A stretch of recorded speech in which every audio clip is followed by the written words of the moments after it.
Hi, this is Paul, and today I'm having a conversation with Jonathan Pageau. He probably needs no introduction to anyone who's subscribed to my channel. And a couple of weeks ago, I sent Jonathan an email. I said, with all the Sam Harris talk, I thought it might be fun if we do a conversation. Both Jonathan and I have been recently doing a lot of videos that have kind of been downstream from this talk. And so, Jonathan, I really appreciate your willingness to have a conversation today. Yeah, it's great to talk to you again. We're doing this once in a while. It's nice. Yeah, I've really been appreciating your kind of constant, you taking it on so intensely, this whole discussion and talking with everybody and looking at everything. So although I don't watch every video, because I think you put like a video out every single day, which is pretty intense. But once in a while I'll drop in, and then I'll try to kind of follow where you are. So it's been fun to do that. Well, I appreciate it, and I've watched your last two Existence and Santa Claus videos, and that's it's been interesting to me how we're both kind of chewing on this stuff. And I was thinking this morning, thinking about this, how myself as a pastor, my vocation is to try to communicate God, who cannot be contained by our language, in verbal form. And of course, in Christian theology, the Bible is the Word of God, and this is special revelation. And I was thinking about your vocation, not just as in Protestant talk, a Christian artist, but an icon carver. And I thought that might be an interesting place to begin, because I've heard both of us trying to communicate to an audience within our cultural context that says, well, if God isn't an object, then God isn't. And so I guess I kind of wanted to ask you a question.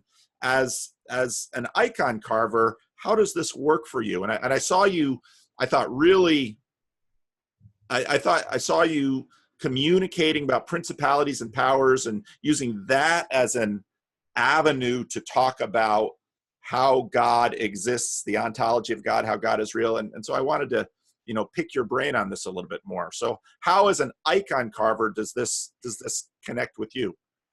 Well, first of all, I think that one of the things that I have, maybe not as an icon, maybe yes, as an icon carver or someone who views things in terms of images, is I tend to understand analogy pretty well. I think I tend to see the world with analogies. And so because of that, I can understand, I think, the manner in which God both transcends all representation, but then also fills the entire world with his presence. And so that's been really the double move that I've been trying to get people to see. We see that in the work of Dionysius the Areopagite, and also in pretty much all of mystical Christianity, this notion that God is beyond all, all being, all representation, all word, all language, everything. There's no manner in which we can fully encompass God, but that also, and at the same time, and almost in a certain manner, because of that, God fills the entirety of all creation, fills everything, and makes everything coherent and hold together. And so those two realities have to kind of always be held up at the same time. Because you get an apophatic move, which is this move of saying you can't represent God. You see that now in the modern world. You see it all the time. People who say things like we can't represent reality, but their conclusion is that therefore everything is arbitrary, right? All our constructions are arbitrary. All our the way that we organize society, all these things, your values, all of it, it's all arbitrary because we can't represent reality. But it brings up a certain type of nihilism.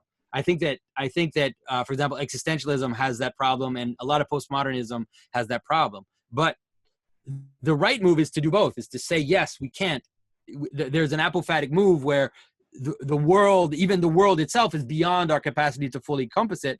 God definitely is beyond our capacity to encompass his being, or, his overbeing, or, his essence. But like at the same time, we can see these sparks of God, the presence of God in everything. And so in terms of art, the theology of the icon is very specific about this, that we cannot represent God.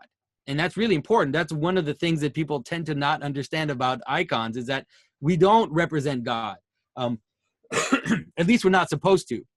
There are aberrations, like all human activity, there are aberrations which happen. But in the traditional icon, for example, up to, let's say, about the 13th, 14th century, you actually don't even see images of God the Father at all in Christian art. We only represent Christ. Even when we represent the creation of the world, even when we represent, the Last Judgment, all these images, it's always Christ that is represented, because the image of God appears through Christ, and then ultimately through man as being the image of God. And so that is the way that we can do that double move, where we say, sometimes they'll represent the divine as just these kind of empty circles at the top of an image, like very abstract image, or just a hand or something, which it just kind of suggests that there's something beyond, and you can't represent the actual face of God in his essence, or God the Father even. And so it's that double move that is there in that I think preserves the mystery, but then also shows us how the world lays itself out of that mystery. As I hear you talking, you mentioned how there is a tendency there's a tendency towards there's a deep skepticism in our current culture. And, I've both listened to a fair amount of Don Hoffman, and those conversations are very interesting in terms of Don Hoffman coming at this from a Darwinian perspective and a scientific perspective that suggests that our limited capacity to just engage common reality, to just apprehend it. My daughter took in this kitten, this feral kitten. And I've got this old dog that's almost blind. And so the dog is trying to chase this kitten, and the kitten just jumps up on a chair, and the dog keeps sniffing around and can't find it. And I'm watching this, and I'm thinking about all the YouTubes I'm making. And I'm thinking, in many ways, this is a picture of us, that Mm-hmm. we have limited capacity. And so when I think about God, in terms of C.S. Lewis writing himself into the story, I think, for example, the burning bush story, where there's a physical representation, it's a miraculous physical representation, but then there's also a verbal representation. And in fact, the name is given, I am what I am, or I will be what I will be. And so, to think that these are the tools God uses with Moses to introduce himself to a people that has forgotten him. Mm-hmm. And I think about Jordan Peterson's use of mythology, and I look at the number of people that are communicating with me and saying things like, I'm not quite sure what God is, but I want to believe in a God, and I want to go down that path of seeking. And I think, isn't this interesting how so many modernistic, rationalistic apologists have been banging on a door a certain way, getting zero results, and this guy whose Christian confession is complicated at best suddenly moves the ball. Mm-hmm. And then I look at, and then of course you came into the picture, and I had seen a number of other people who were showing interest in Christian traditions that were far more symbolic than, let's say, contemporary Protestant apologists, and watching that happen, and thinking, this to me, obviously, as a believer and as a pastor, says to me, well, I think this is a movement of God's Spirit. And as a Calvinist, it's, well, God moves history. This is not, we are not in control of history. God moves history, and this is a means by which God is using to do the work he's always done, which is call rebellious people to himself.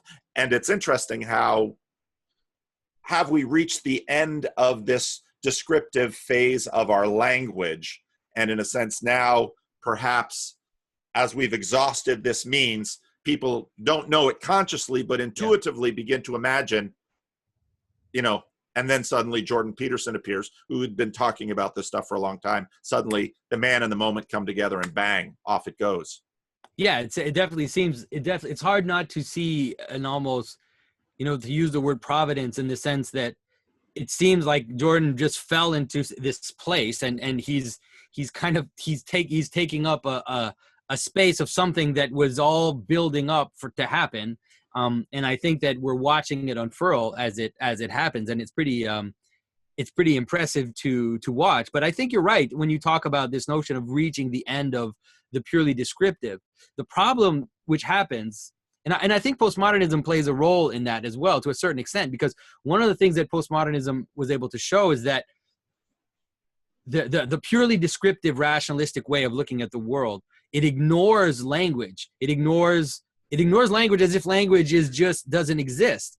But once you start to see how the structures of language, and also how when you try to apply language to itself, and the same thing happens when you try to now apply the tools of rationality to consciousness, whoa, some weird things start to happen, because all of a sudden you realize that consciousness, even most of like the new atheists, Sam is the one who's kind of standing apart, but I don't think he totally fully understands the let's say the ramifications of his move, is that they take consciousnness for granted. They take the fact that here we are looking at the world for granted, and that's actually not part of the universe. Okay, so we're just, this is blind. Like there's no, almost as if there's no looker, and there's just this universe. But once you start to notice the looker, and then you start to pull out and see the looker looking at the universe, then that's what I've been arguing, is that all of a sudden, the hierarchy sets itself up again. It's inevitable, because consciousness acts as this fulcrum which creates a hierarchy of attention, a hierarchy of being, a hierarchy of virtue, a hierarchy of value. All these things happen as soon as consciousness re-enters into the picture. And so the science of consciousness and people like Don Hoffman are very fascinating to pay attention to, because even though they might be doing it unwittingly, they're going, I think, to flip things in a certain direction in which we're going to be surprised very soon that it will be possible. And I think it's already possible to say things like angels and demons without people freaking out and thinking that you're talking about, like multidimensional beings or some kind of basically space aliens. I always think, like, most modern people think that angels are space aliens, Marvel Comics type, Thor. That's what they think. But if you start to understand this hierarchy of consciousness and how they stack up, then it doesn't become that weird anymore to talk about these things. Well, we'll talk more about that, because, so one of the things that I was pursuing was Sam Harris is talking about his daughter's fascination with superheroes. Yeah. And I found that extremely interesting, because as both of you use Santa Claus, I use Mickey Mouse. Mm-hmm. Mickey Mouse is real enough to continue to forestall, copyright legislation in the United States, because Mickey Mouse has an effect in the world. Yeah, that's right. And so, but no one is working to preserve his own identity. Actually, exactly. He doesn't want the Chinese to get a hold of him. That's right. And to do to Mickey what they've done for, anyway. Yeah. So say, because I think when I come to this ontology, part of the conversation, what always stands out to me is it's in a sense Jordan Peterson talking to the queer folks at the protest and say, well, I kind of wonder about your motivations, because I at heart, what I think, people have an instinctive fear that we are not alone. And so you hear that both in terms of aliens, but the idea that there is if a tsunami comes and wipes out a village and everyone says, well, that's just a force of nature, it's impersonal, people seem to be able to accept that better than to say, well, there is a sentient, conscious force, being God in the universe, that willed this to happen. Somehow when personality gets involved, all of our motivations get redirected. And so when you talk about, angels and space aliens, say a little bit more about that in terms of how you think, how they work in our imaginary. Right. Well, yeah, sadly, I don't think right now they work in the right manner. I think that it comes with the same problem of taking consciousness for granted. You know, people are offended at the idea of speaking of God. I mean, like I said, God transcends personhood. That is definite. But personhood is part of God. That is, there is, you know, the notion that God is three persons is extremely important in terms of understanding what a person is, and also, like I said, because we take consciousness for granted, somehow we're bothered by the fact that consciousness exists. It's so funny. People always, people aren't offended by the idea that sometimes you hear people say, like, I believe that God is more, or if there is a God, that he's more like a force, like a kind of impersonal thing. And you think, so why does it bother you? Why does consciousness bother you? Why do you think that intentionality doesn't exist? That it's a freak thing that exists only in human beings for some reason? It's like there are patterns. There are patterns of being, and that's what personalities are, right? They're patterns of being. They're patterns that are coherent, and they're coherent in a way that they manifest a purpose. And so that's intentionality. And within us, we have several little smaller beings. We also have all these personalities inside us that have their own little coherences, not so much sometimes. And so I don't know why that's so weird to think, because we're not that obviously one coherent conscious being, that we are but constituted with all these little consciousnesses. Why is it so weird to think that would scale up? I don't understand why it's weird. And so I that's why for me it's almost like a mystery when I listen to people.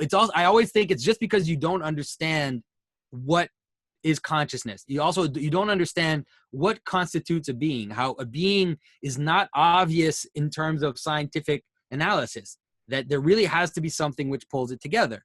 And so to me, the once we start to see that, then angels, the idea of angels they just don't, they're not a big deal anymore.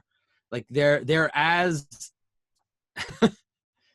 and the idea of demons too. I mean, to me, demons are just principalities which are not united in this coherent hierarchy, and that's how the church fathers present them, anyways. So you have some usually it's aligned with a passion and makes sense because that's what it happens in us. You have a person, you have a pattern inside you, and this pattern kind of runs, and it has its own coherence. But what it does, it's pulling you away from your central core. So it's making you, resent something. It's making you hate your children. It's making you like whatever pattern that is there. And you're fighting against it. You're trying to bring it in, and sometimes you can't, and it kind of pulls you. To me, that's just, it's a demon. It's a little demon that is pulling you. And if you read like the mystics, they talk about demons, that you're full of demons, or that their demons are constantly, either they say you're full of demons, or they'll say things like they're demons riding on you. Like you have demons riding on your back, like all these demons that are riding on you. And I think it's just an imagistic way of saying that you have these patterns which are pulling you into death, that are ripping you apart, that are decomposing you. And so you need to bring it together. And so there are cosmic demons in a city. You have certain patterns of behavior. Let's say in a city, you'll have a pattern of behavior, which is jaywalking, where everybody jaywalks. I remember there was a story about Giuliani, about how everybody in New York was jaywalking, and Giuliani understood that pattern of behavior, it looked like it was a detail, but it was actually manifesting a much deeper reality, which is that there was no social cohesion in New York City. And so he said, I'm going to exorcise this demon. And once it's exorcised, it's actually going to help coagulate the city, bring it together so that it has more cohesion. And so he went after jaywalkers and just gave tickets. And at first people were going crazy, like, what is he doing? Why is he attacking jaywalkers? But he kind of understood that we need to exercise these little demons so that the being can now come together. And so that little pattern of behavior, it was that everybody was doing it. It wasn't like people were talking to each other and say, oh, are you jaywalking? Oh no, are you jaywalking? Yeah, I jaywalk. No, nobody does. It was like this implicit pattern of behavior in the city. I mean, it could be littering, it could be all kinds of things. And once you let it go too far, then it's really hard to bring it back. Like let's say once a civic pattern starts to manifest itself in a city, where it's okay to break people's windows, let's say, all of a sudden it becomes okay to break people's windows. It's really hard to come back from that, and then things can degenerate into chaos. I mean, I lived in cities in Africa where the social fabric had been so destroyed by war and all kinds of crazy events that it was almost impossible to bring it back, because everybody had all these little demons were kind of pulling the city into all these directions, and it was nearly impossible to bring it back. I really like, so one of the things that I've done with trying to figure out Peterson and Harris was I talked about God aspect 1 and God aspect 2. And I think your Giuliani jaywalking example is a terrific example of let's say God aspect 1. And that even Brett Weinstein could say, okay, that's that use of God I can get into, that use of demon I can live with. I think, and I often, in terms of trying to communicate this concept in Pauline theology about principalities and powers, I often will talk about those types of things because I think highly secularized people can understand that, accept that. That doesn't make them nervous. The representation of demon also has within it a personal agency thing. And an example of this might be, let's say, and I often use the example of a marriage. A marriage is not a physical thing. You might say, well, there's a document that says we're married. Well, that's a representation. There's a wedding ring. Well, that's a representation. No one who is actually in a marriage will deny that marriage is illusory. No, marriage is very real. Marriage governs behavior. A marriage has a high degree of ontology that in fact governs generations of persons and deeply forms, for good or for ill, children. And I mean, and people's life. I mean, marriage is an enormously powerful thing. Marriage can sometimes feel like it has agency. And I think, but we wouldn't say, most of us don't name our marriages. We just, it's just the marriage. Angels and demons have names. Yeah. Implicit in the fallen angel backstory of demons as characters in the Bible, I mean, these are centers of agency. And so when I think about the talk about angels and demons, and especially God, the God aspect number 2 that Sam Harris, I mean, Jordan Peterson is going through his axioms, and Sam Harris stops him and says, I want to know about the God who doesn't want me to masturbate. And, a God who has a locus of agency, who also has power, unlike, let's say, the power that your marriage has to shape your behavior. Because I think as we try to represent what a marriage is in our mind, it's something similar to the culture of jaywalking that Giuliani breaks, and the demon of jaywalking that Giuliani uses to exercise a certain degree of chaos from New York City. When I visited New York City in 2006, I hadn't been there since the 80s or the 70s where I grew up. I grew up just outside of it. And it was like, what is this place? Where's all the dirt? Where's the, where'd all these young, beautiful white people come from? I mean, this isn't New York City. And so, you can see that in a city. And I thought you represented that well. But there's this other aspect, number 2, which is really the one that I think has the celebrity atheists and that community spooked and reactive to. Yeah. Well, okay. So I think that once again, the problem arises with, again, the difficulty of understanding being and understanding consciousness. Again, it's the same problem. Let me give you an example within yourself, right? Do you think that those demons, let's say, those little patterns, do you think they don't have agency?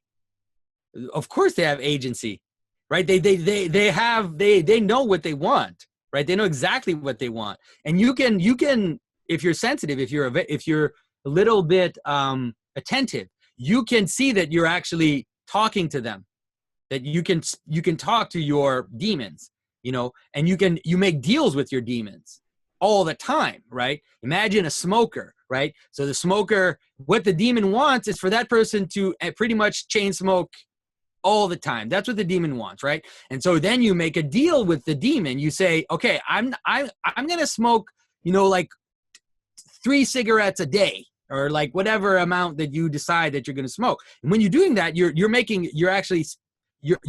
negotiating with your demon, and that if you just let it go, if you just let the demon pull you out, like you would be smoking all the time, or if it's drinking or whatever desire, if it's just eating, you could just eat all the time because that's pulling you. But you make a deal. You're like, okay, no, I'm going to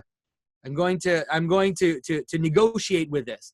And so I think that it's the same. It's kind of the same thing going up. I think that agency is just a pattern of being. The problem with the manner in which we understand freedom is that we understand freedom as the capacity to do whatever you want. And I think that that's really a misunderstanding of freedom.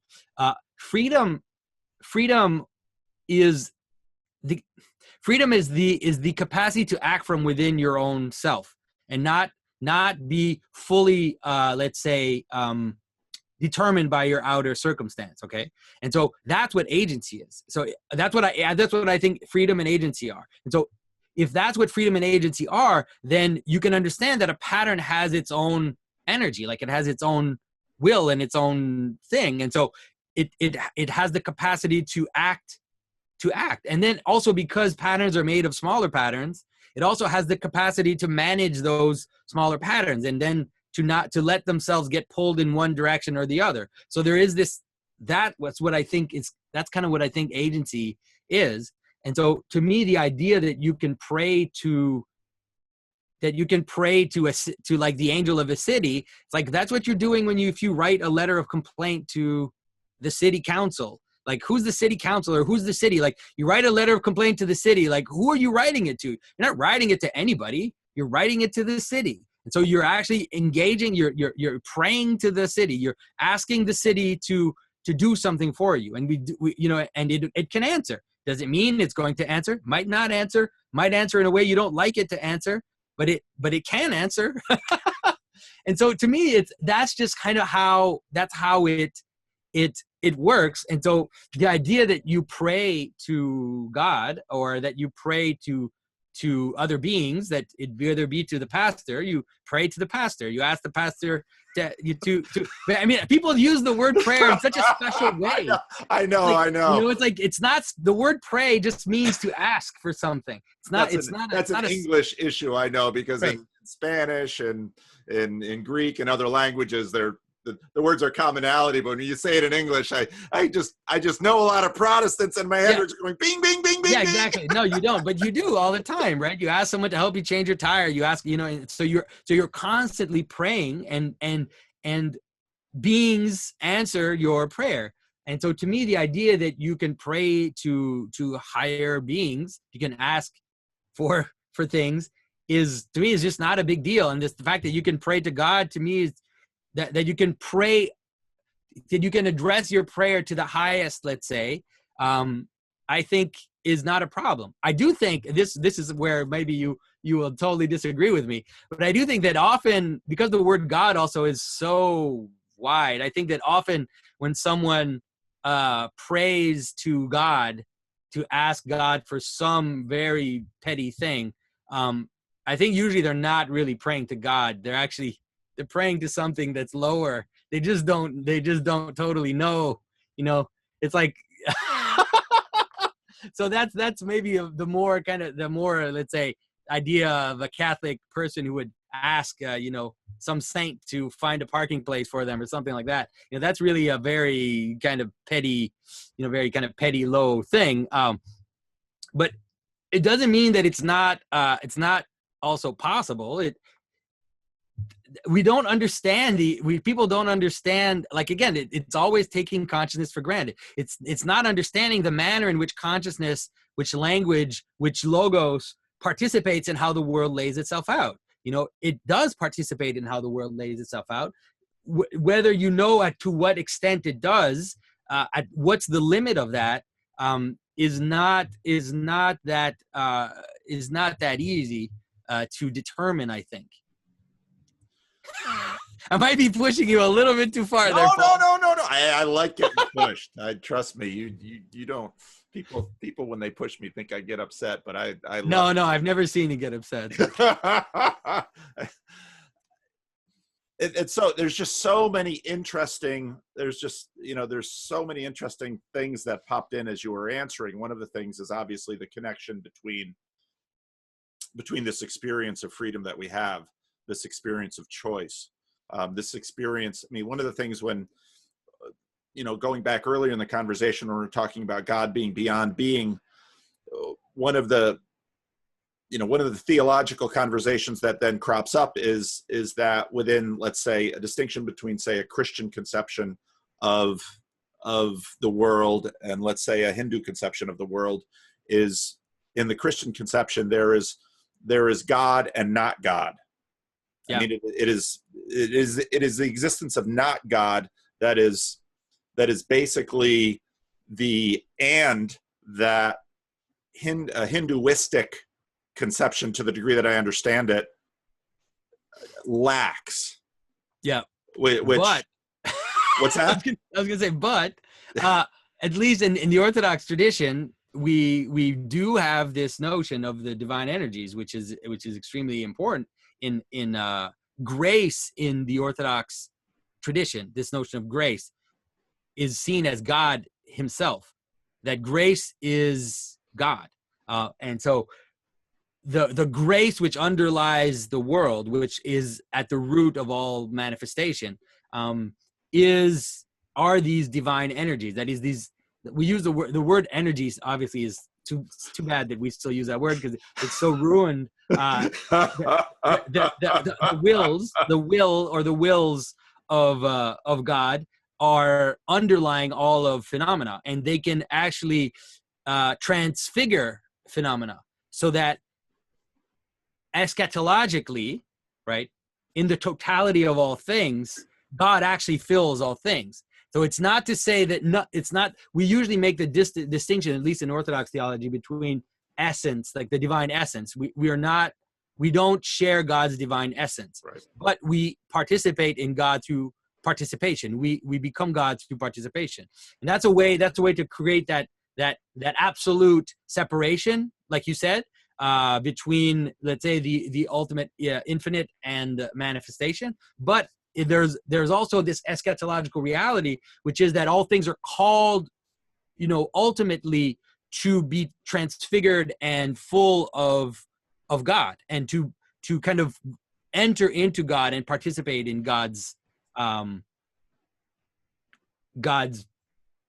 I would say being. I use the word being here in the sense that the way that God outpours into everything, but not in his essence. That's kind of the way that is presented.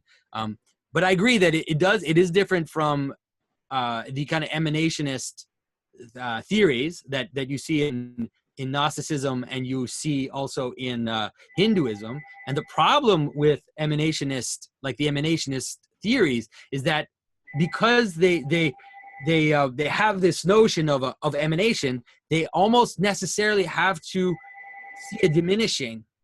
So they have to see, as you move down, let's say, the hierarchy of manifestation, you have to see it almost as if it becomes evil in itself, right? And so that's why the Gnostics will see the material world as being evil, because of this emanationism. Then it's like the things that are lower on the hierarchy actually have to be evil. Let's say the great innovation or the great let's say realization of Christianity is that this separation between God and creation is what makes everything good, is what makes everything good in its higher, let's say, in the manner in which it points to God, right? It makes it good. And so you, even the humblest thing, like, we do not have in Christianity the idea that someone who is poor is cursed by de facto, is somehow lesser, is somehow of less, containing less of that oomph, that kind of ontological, oomph. We don't believe that. We believe that all things can participate in God and can be transfigured, no matter where they are on that kind of social hierarchy. And that's a big difference. I think it's a huge difference. Well, I think that's right. I don't know. I mean, part of the poverty of living in the West has been not an insufficient education in, and I'm sure your Orthodox theology is at least as diverse and broad as the Western tradition. How does hell then function in the system in Orthodoxy? There are different, obviously there's different theories, there's different ways to look at it. I mean, sometimes hell is definitely represented as a kind of eternal punishment, that kind of manner in which it is. But the most popular, I would say, at least in my circles, at least in the circles of the people I read and the people that I engage with, the most popular manner in which we understand hell is that the fire of hell is the fire of Pentecost. Those two fires are the same. And so the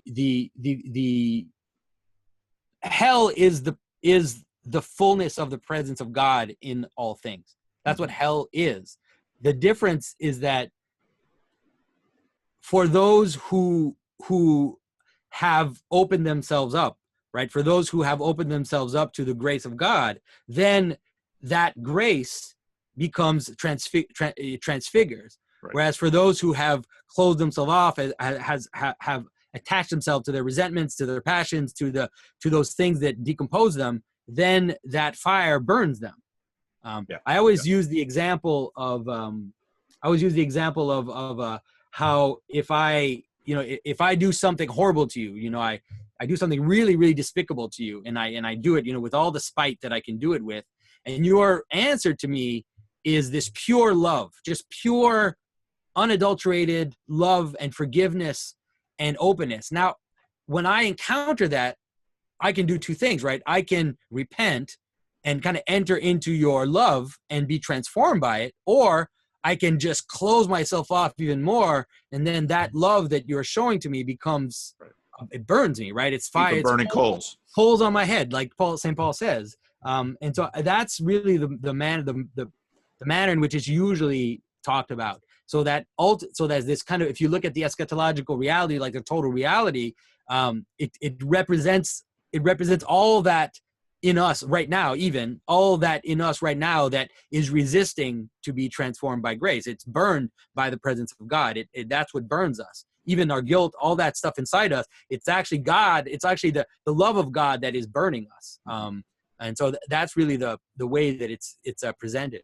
And there is in your representation of it there a fairly strong necessity of agency there, because there is a center, there is an agent with choice who is deciding, do I give up, C.S. Lewis, lay down your arms, do I give up my hostility and my bitterness and my resentment, or do I give that up and open myself up to this love, and therefore accepting and receiving the embrace of this other agent, of this other agent whose will and capacity and resources are far beyond mine, who yet it's even in a sense an expression of his mercy that he allows my agency to exist apart from his own. Mm-hmm. It struck me. So of course, Peterson with the David Fuller conversation, I wanted to know, I don't know if we were discussing at our meetup last night if my characterization of some of what I hear from him as stoicism triggered him a little bit, but I'll have a chance to ask him that sometime. But maybe. Then he what's on? Oh, if I'd been listening, I'd know it's the city of God on the hill, which really made me laugh. Yeah. But his description of that, of maximal responsibility, when I heard that description, I thought much more of something in terms of what you just described. Because at this point, people will often say, well, what kind of a God would seeing him kill me? And when people say that, I think you don't, we could use the consciousness language. You don't really understand what it's like to be in the presence of a being that changes how you look at yourself. We have this in foundational relationships with, let's say, parents or authority figures or people that we wish to emulate and we desire to be like. You turn that all the way up to infinite in the presence of God, and the light and clarity of his being exposes all of our insufficiencies, which then puts us in a place where we now have an existential crisis in terms of our identity and our agency in every aspect of our being. And so when I thought of, okay, you drag that cross up the hill, and now you're forced to be accountable for all of your use of agency in your life. When I heard that, I thought, well, you're talking judgment day. You're talking standing in the presence of God and all that would mean. And I would think if a good number of people know that that's what awaits them at the top of the hill, they're going to stay in the basement and play video games. That's hilarious. No, but I think, yeah, I think that for sure when Jordan used the term "city of God," I also was surprised because I never heard him use it before. But then when you sent me a text from Maps of Meaning, which talks about the city of God and his description of it. Well, then the description that he talks about, I have seen him talk about it. This notion of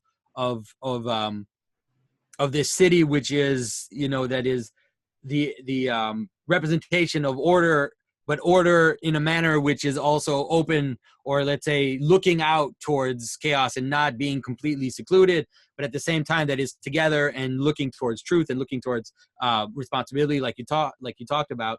And so, yeah, I think that for sure there is something, and it's also there is something kind of stoic about that in the manner that one of the things that seems to be missing is the glory, let's say the participation in the glory, and that is something that, at least if you look at the mystical tradition and you look at this transformative tradition of what it means to be Christian, that you're meant to become, to do that, exactly what he said, to take your cross, to bear responsibility. There's all this tradition also, even in there's all these Orthodox stories about how people will take upon themselves even the the faults of others.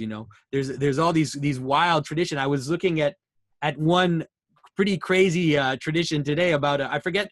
It's horrible that I don't remember her name. It was some Russian aristocrat who had heard that one of the priests in her city was having an affair with a prostitute, and so she went straight to his house, into his room, entered the room, took the prostitute, kicked her out of the room, and then got on her knees and said, "Father, I need to confess my sins." And I was like, it's like that. That's the city of God. It's like, oh my goodness, it's like she knows exactly what's true, and she goes to the end of it, and then she takes it back on herself and says, and supposedly then the priest totally converted and left horrible ways.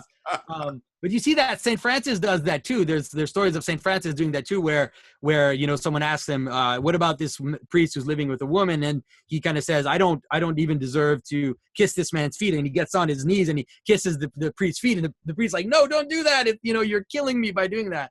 And so there's this crazy transformation. And so I think that there's something really powerful about that. But then I think what's missing is also then this glory that you find in the lives of the saints, this joy, right? This joy that comes, this surprise of joy that kind of comes in and fills the person, and kind of indescribable joy, or in a kind of the Orthodox, they often talk about joyful sadness, like this strange mix of joy, but also an awareness of all the suffering and all the difficulties of the world at the same time. Those two things join together. So I think that's maybe what's missing.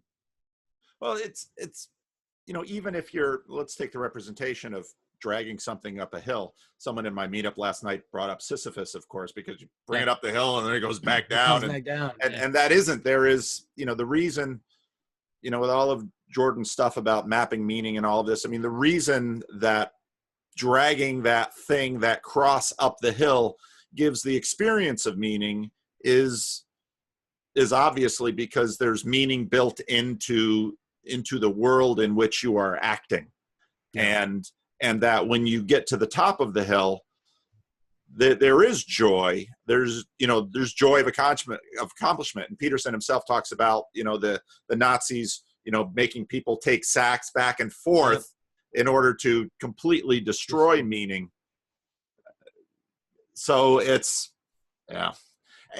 I also thought, not only was there Judgment Day at the top of the hill, and a number of people mentioned joy, but one of the things that I'm planning on, that then sent me to Plato and Augustine, because person as a city, and that then brought me back to your principality. Mm-hmm. That in a sense what Giuliani does by finding jaywalkers is make it the city of Giuliani. But Giuliani, hate to wish what Giuliani has done with himself now. I know. It's like, too bad we have to use him as an example. But, yeah. All good. I had to bring up Giuliani. He had his moment. That's right. He had a moment. So here's a question for you. Now, myself as a minister, people will listen to me and say, well, Pastor, it's your job to try to make people Christians. Why do you want people to believe in God?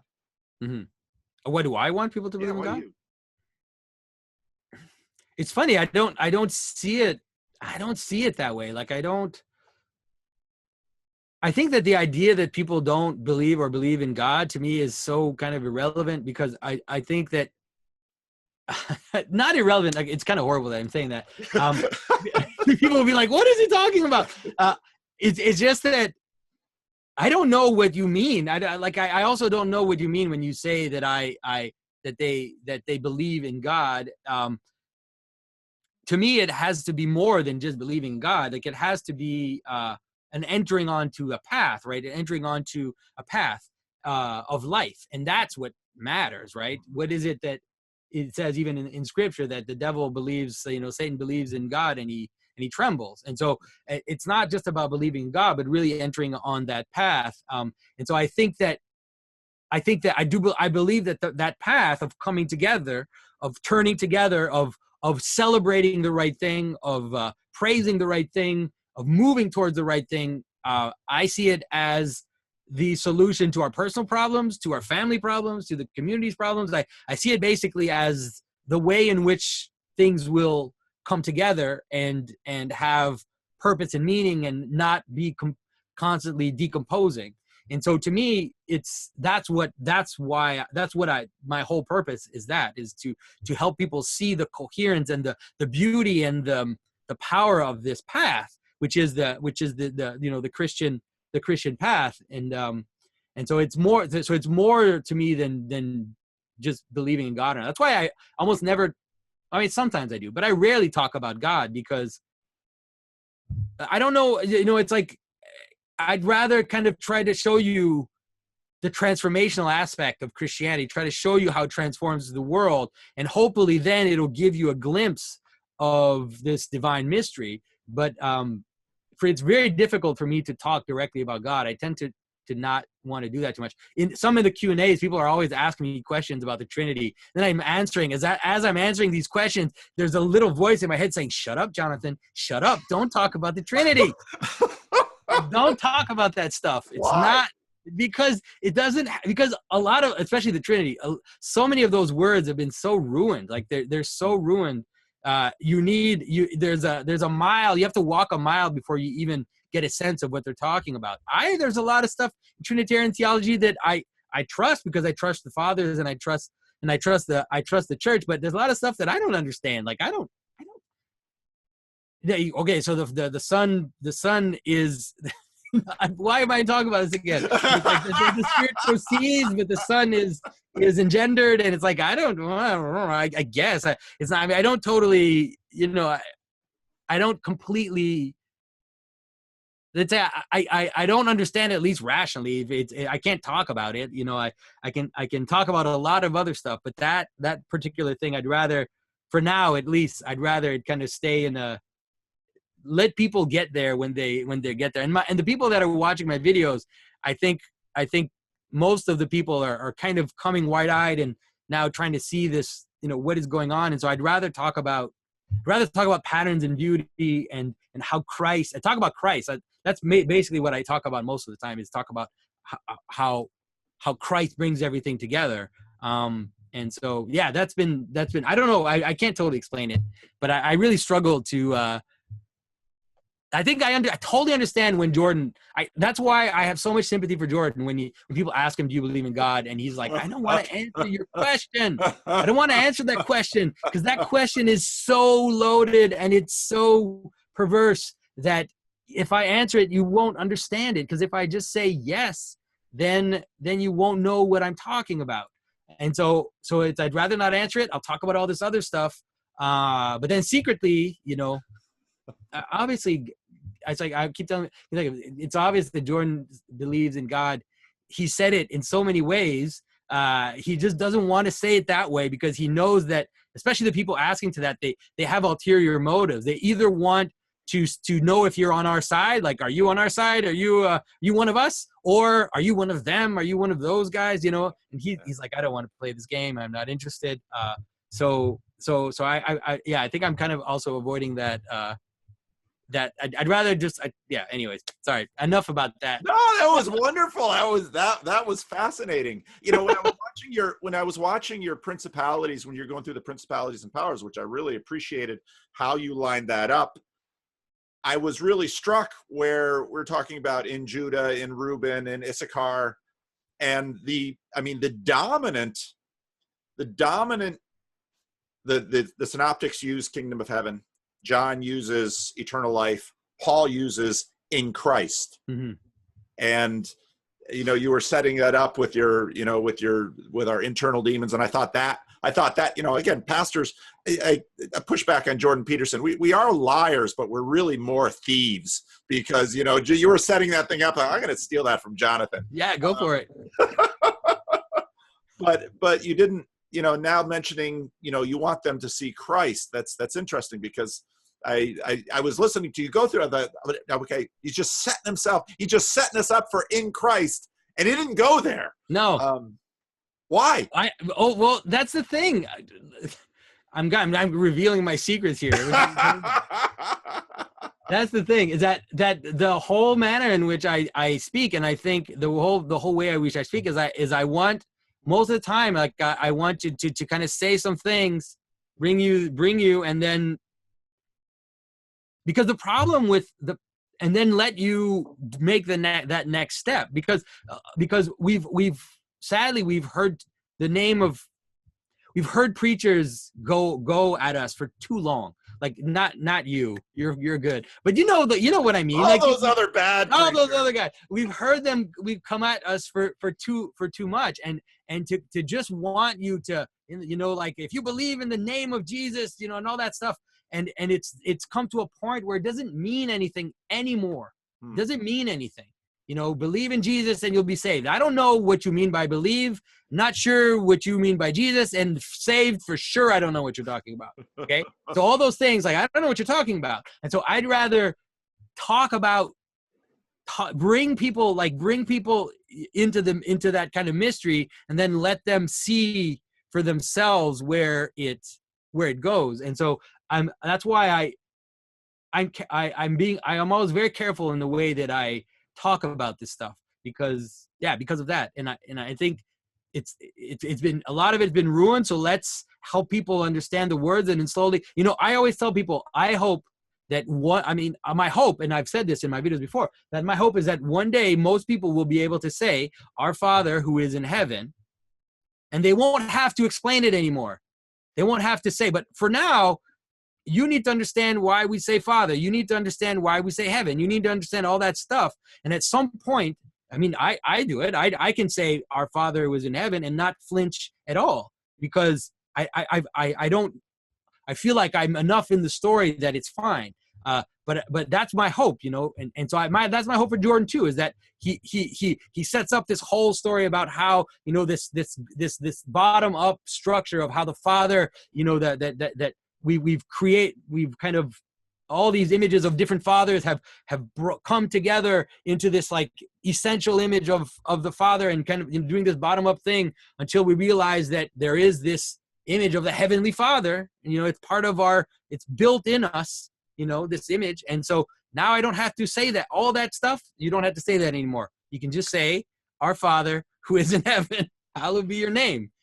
Do you see what I'm saying? And so that's what I want. That's what I want. That's kind of that's what I think I need to do, is to talk about those things first, and then we'll get there slowly. I mean, already, like, the stuff about angels and principalities, I've been making these videos for like a year, and I've been wanting to talk about this stuff for a year, and I kept saying, no, it's not yet.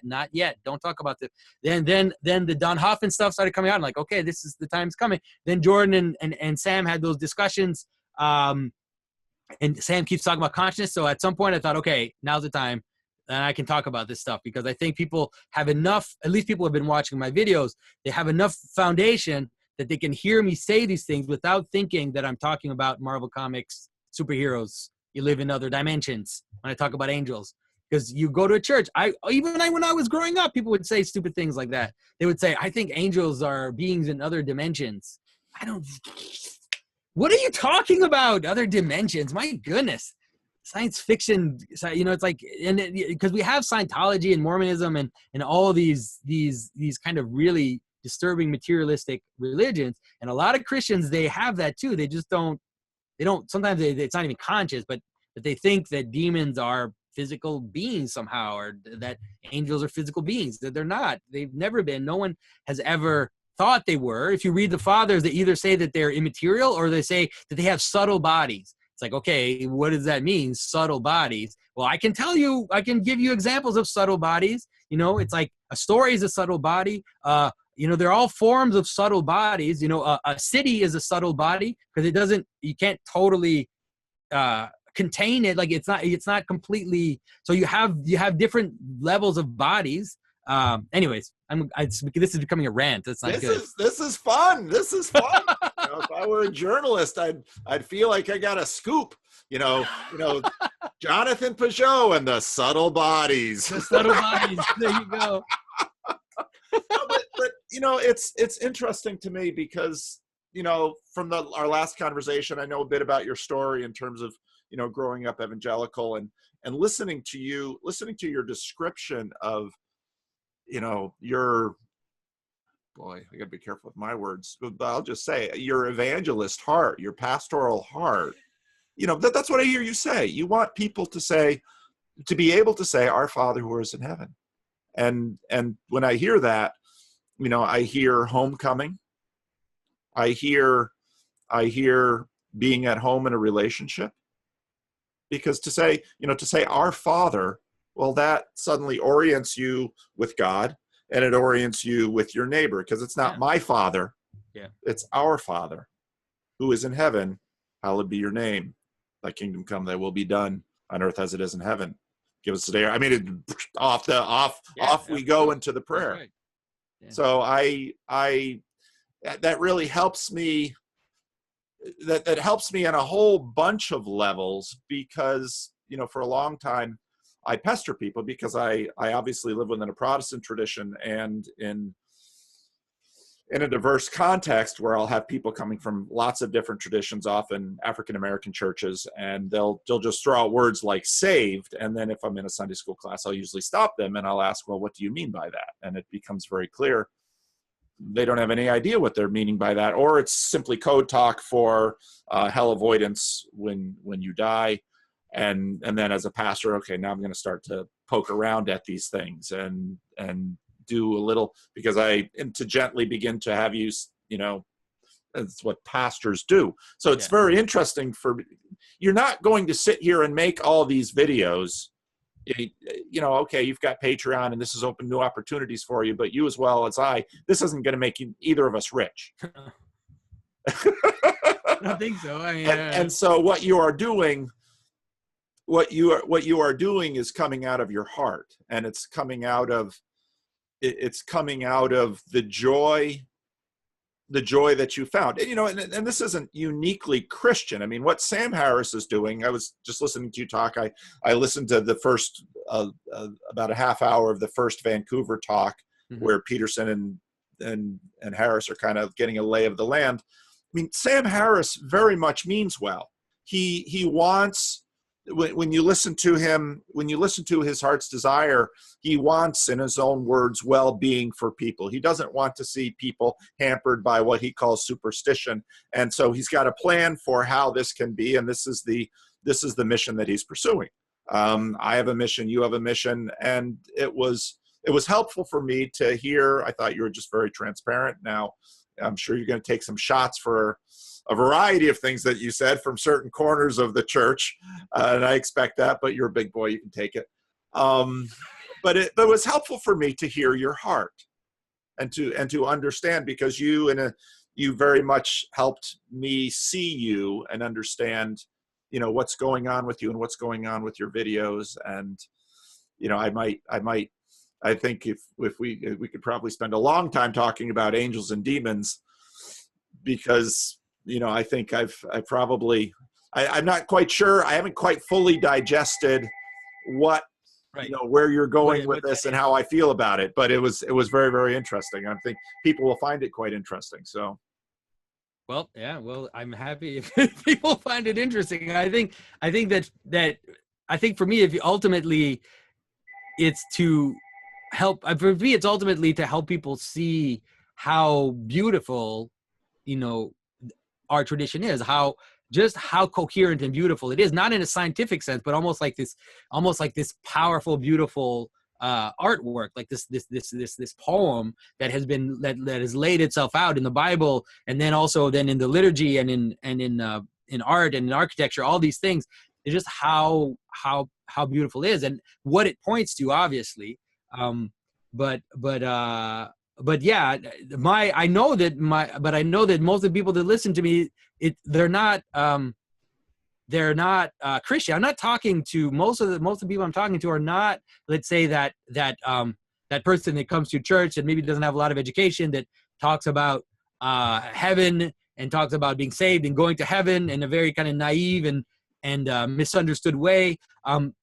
It's funny because this is where Sam Harris would really be angry with me, but that person doesn't bother me much. He doesn't really bother me, because even though their understanding might be a bit off, might be a bit naive and a bit kind of simplistic and some kind of even offensive, even sometimes, they're on the path, and that structure is doing for them what it needs to do, right? It's still doing, even though they don't have the most profound understanding of what these words mean. The pattern that they're on, the path that they're on, is still doing the work that it's doing, you know, and the grace of God is acting in that person's life. And so I'm not talking to those people. So who I'm talking to are for people who are usually very intelligent, who have gone through college, who have studied, who have read, who have studied, and so they look at these words and they can't see a more profound meaning to them. They can't understand how profound these structures are and how deep they are. And so those are the people I'm talking to, and I want to help them to see what's going on, so that at their level of intelligence, of knowledge, of study, they can perceive at least what this is about. Because they're not going to go for the when I die I'm going to heaven bit. They're just not going to go for it, because it's not enough. You know, it's kind of naive and too simplistic. And so they need more. And I think that that's why people are been so attracted to Jordan Peterson, is because they feel like he's giving them more, that he's giving them some meat, something that helps them to understand what is going on in these stories and in our tradition that we've laid aside. And also, yeah, because then what that does is it helps also these new atheist types to understand that their vision, their understanding of Christianity is at that level, right? It's like my aunts who dropped out of school in the 9th grade or whatever. That's at the level that they're that their understanding is. And in a way, I keep saying that aunt is fine. She's totally fine. But if you think that that's where it stops, then you're the problem. It's not her, because she doesn't have the capacity to understand anymore. And that's totally fine, because human beings have different capacity. And that person can be way more virtuous, way more full of grace and full of trust, you know, in the infinite than you do, even though they don't totally understand these concepts. But I can understand that at your level, you need something that you can hold on to and grip onto to understand what this is talking about. So I think that's been what I'm doing. That's who I'm talking to. And that's why, you know, people invite me to do talks. It's at universities. It's always in places where I'm talking to that crowd. So yeah, hopefully hopefully it has a little effect. I hope. I know it's having an effect, because, Yeah. you know, I hear that in people who write me, and they appreciate what you have to say. And I think of C.S. Lewis's, you know, what it praises inner health made audible. And I think you're doing art, and what you've just expressed, there's a joy in you, and you want to share it. What's better than that? I mean, that's the best way to spend a life. You've been given gifts, you've been given joy, and whether you're doing your carving or doing your videos, you're sharing the joy that you have within the frame of reference and within what you've learned in order to share that. And it's attract with a particular audience. So I've been doing most of the interviewing. I don't know if What happened there? I put you kind of on the spot. That's what I like to do. So. Kind of turn there. Yeah. But thanks for that, Paul. I appreciate it. I appreciate your kind words. Well, I know, and you know, what we're doing on this YouTube is a new thing. And Peterson says this often, and I think he's dead on right. We have no idea what we're doing with this thing. We don't know the ramifications. We don't know where this leads. The opportunities that this has made for each of us are unique, and it is important to ask ourselves why. Because when I look in my heart, well, there's some noble reasons to do this, and there's a bunch of really crappy ones too. Yeah, I'm sure. Yeah, that's for sure. That's certain. And these, you know, this feeds some of the better angels of my nature, and this feeds some of the darker demons of my nature. And so so we watch each other, and I watch you do this, and so part of me wants to know, okay, what makes Jonathan tick? Why are you doing this? You're an icon carver, and you're making videos, and you're trying to do your best to explain why Santa Claus is real. Well, this is an interesting thing. and you're hoping to do this so that others can share in the joy that you found. And the journey that you've had in terms of your church journey has been, you know, and I think you said it very clearly when I heard you say, I want them to be able to pray, Our Father who is in heaven. And I think that, for me, you know, that drew a picture of a pilgrim who has come home, of a son who has been restored to the Father, of a son who has been restored to the family. I think about Luke 15, and, you know, how the parable of the prodigal son. And so I've always seen your work as that of an evangelist. And I think, ironically, this is another debate we had last night at the meetup, is Peterson's, you know, someone asked, is Peterson an apologist? And I thought, no, he's not an apologist like I see a lot of Protestant apologetics being done, but he is in many ways an evangelist. He's in, you know, you call him Cyrus. I've kind of been working the John the Baptist thing with him, because there's a certain resonance between John's message and, you know, hey, Roman soldiers, get your, you know, sort out your relationship with the hierarchy. But yeah, so I don't know. I think it's cool, and I love to hear. I poke at you because I'm really happy I did, because I heard your heart, and it's a beautiful thing. So I appreciate that. Yeah, but like you said too, I mean, I think that we struggle. I mean, I struggle.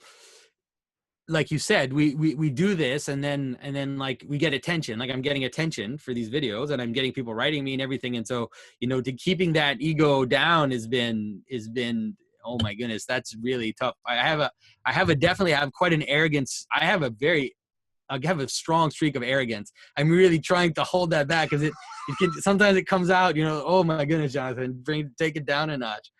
So confession has been good for me in terms of that, like just to deal with this pride thing and the attention. So hopefully that God will kind of keep me, on the level and won't have to knock me down at some point if I get too cocky. So try to keep it at keep it at the right level.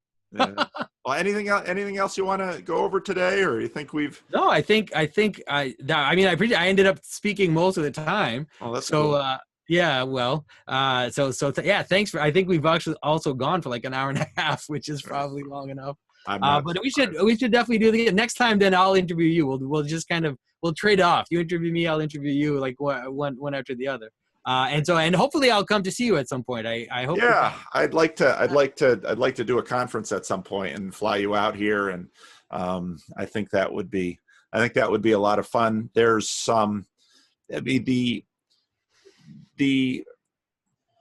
impact of the Eastern Church has been a latecomer to the American conversation, and America has been this melting pot, and it's become a neutral space in which different church traditions can communicate. And so one of my friends and colleagues and a sister church up the road has a very deep relationship with an Orthodox priest, and so he's often bringing him into our circles, and I thought, boy, it'd be fun to have Jonathan out here. And he hadn't heard of you, so your head shouldn't be that big, but he hadn't heard of it. I mean, and the Orthodox. So one of the guys from my meetup is moving to Dallas, and he says, yeah, I found a Jordan Peterson meetup there, and it's run by an Orthodox father. And I thought, that's hilarious. Well, this will be an interesting meetup. When you get there, send me some reports, because I want to know what those Jordan Peterson meetups look like. So that's funny.